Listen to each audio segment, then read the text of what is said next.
दादा, आपल्या शेतात हरभरा कापणी चालू आहे. किती क्षेत्र आहे आणि त्यासाठी आता मजूर किती लावले आहेत? मजूर 24 मजूर काटणीला लागले, 10 मजूर गोळा करायला. परत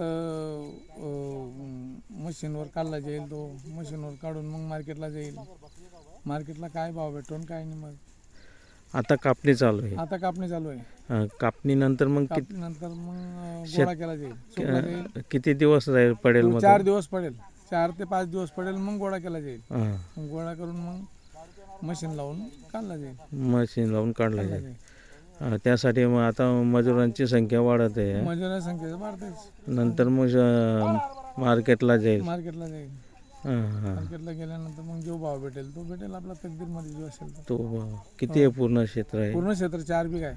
4 बिघा 4 आहे. बिघा. आणि खर्च बराच लागला असेल. खर्च म्हणजे जवळजवळ धरून घ्या, सर्व 25,000 रुपये लागून जाईल. सर्व खर्च, पूर्ण खर्च. पूर्ण खर्च. हो, पेरणीपासून तर सर्व खर्च. मग आता आल्यानंतर म्हणजे हां, भाव मिळाल्यानंतर ते मिळाल्यानंतर किती येतो, तो काय येतो त्याच्यापासून मायनस प्लस होईल त्याच्यामधून. मायनस प्लस होईल. हो. पण यावर्षी काय हरभरा लागवड जास्त आहे. जास्त आहे यावर्षी जास्त आहे. हरभरा लागवड भरपूर आहे. तर मग भाव मिळेल का त्या? भाव नाही 7.5 पर्यंत आहेत म्हणे, असं सांगताय. अच्छा. हो, नाही तर गेल्या वर्षी 10,000च्या वरतीच मिळाला होता भाव. हां हां. हो, आता डॉलरला भाव आहे 10,000 11,000 म्हणे. आपला कुठला आहे? हा, PQ2 आहे ना. PQ2 2 number. 2 नंबर. 2 नंबर आहे ना. मग काय अपेक्षा म्हणजे मिळाले म्हणजे आम्हाला शेतकऱ्याला परवडेल? म्हणजे शेतकऱ्याला तर 10,000 रुपयापर्यंत परवडतो, तो काही विषय नाही. पण आता म्हणजे जेमतेम समाधान आहे. असं समाधानी आहे. शेती घरचे म्हणून करावं लागतं असं. आणि कोरडवाहू आहे. हा, कोरडवाहू. बरोबर. कोरडवाहू. काय नाव दादा? जानकीराम नामदेव पाटील, आखतवाडे. किती दिवस? 4 दिवस पडलेला राहील सुकायला. मग 4 दिवसानंतर गोळा करावा लागेल त्याला. त्याला किती मजूर?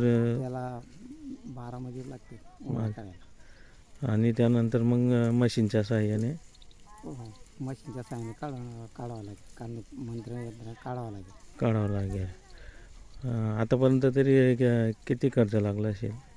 त्याला 40-50 हजार रुपये लागून गेले असे. मार्केटला जाण्यापर्यंत अजून हे मजुरीचे खर्च वेगळे. भाव काय मिळतो तो काय आहे? ते अजून ते काही अवलंबून नाही. भाव तिथं गेल्यानंतर तो वेगळा. परंतु तो आता जे एवढा खर्च केलेला आहे, काढणीला वगैरे खर्च लागतो आहे, आता जो सध्या भाव चालू आहे तो शेतकऱ्याला परवडतं आहे का? काय परवडत नाही. मागच्या वर्षी 10.5 पर्यंत होते, यावर्षी 7-7.5 पर्यंत 7-7.5 त्याला मिळत आहे. हां. मग तो त्या भावाने शेतकऱ्यांना परवडत आहे का? काही इथलं परवडत नाही. नेहमी खर्च चालला जातो. खर्च मोठ्या प्रमाणावर चालला. सगळं बियाण्यांचा खर्च वाढलेला आहे.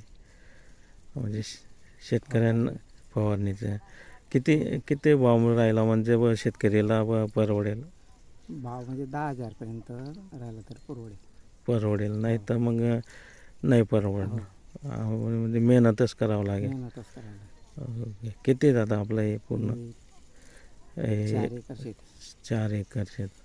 काय नाव आपलं? रवींद्र तारचंद पाटील. ओके.